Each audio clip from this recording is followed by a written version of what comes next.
Emmanuel Faure, Europe Nuit, autour du monde. Autour du monde, le regard international d'Henri Guirchhoud. Nous revenons ce soir sur la place de l'Égypte dans la diplomatie internationale. 6 mois après son élection triomphale et plus d'1 an après son coup de force contre Mohamed Morsi, le président égyptien Al-Sisi entreprend une première tournée dans l'Union européenne. L'Italie aujourd'hui, il sera à Paris demain. Henri, est-ce qu'on peut dire que c'est le grand retour de l'Égypte sur la scène internationale ? Absolument, Emmanuel. C'est une réhabilitation. Le pape François, le président du Conseil italien Matteo Renzi, demain François Hollande, des responsables français de premier plan. Alors, dans l'entourage du nouveau Raïs, on n'en fait pas mystère. Cette première tournée en Europe est destinée à tourner une page, celle des condamnations internationales qui ont suivi le limogeage de l'islamiste Mohamed Morsi, qui a tout de même été le premier président élu librement depuis la révolution de 2011.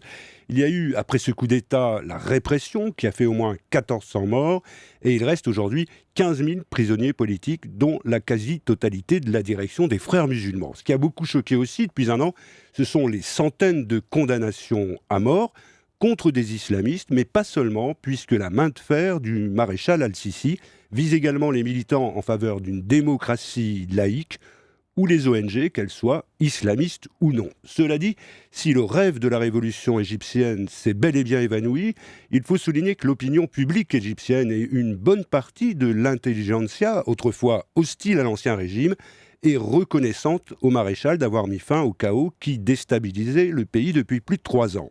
Et si on ne peut pas parler d'une élection présidentielle vraiment libre, il faut rappeler qu'Al-Sisi a quand même recueilli près de 97% des suffrages.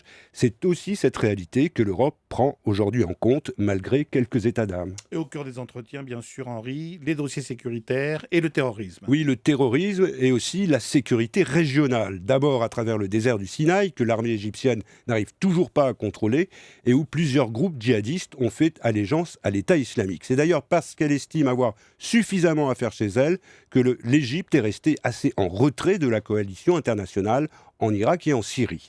Il y a aussi le problème de Gaza, où malgré les protestations de la population, l'armée égyptienne a établi une zone tampon. Elle a aussi fermé le terminal de Rafah, l'unique point de passage qui n'est pas contrôlé par Israël, et elle a instauré un état d'urgence. Mais il y a surtout la Libye, avec laquelle l'Égypte partage 1000 km de frontières. Le maréchal Al-Sisi veut obtenir une meilleure coopération internationale pour surveiller les groupes terroristes qui disposent en Libye de véritables sanctuaires. Il veut aussi que l'Europe vienne en aide au Parlement libyen, désormais réfugié à Tobrouk, et à ce qui reste de l'armée nationale.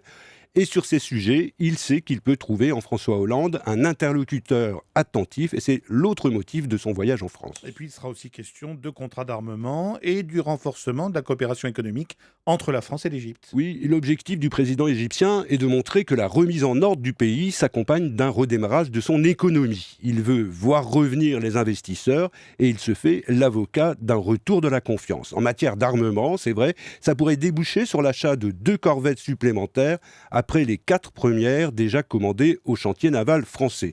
Et on parle même d'un intérêt croissant pour le Rafale, mais Emmanuel, ne nous emballons pas, le Sphinx Al-Sisi aura sans doute à ce sujet beaucoup de questions à poser. Le retour de l'Égypte sur la scène internationale dans le regard d'Henri Guirchhoud. Bonsoir Henri.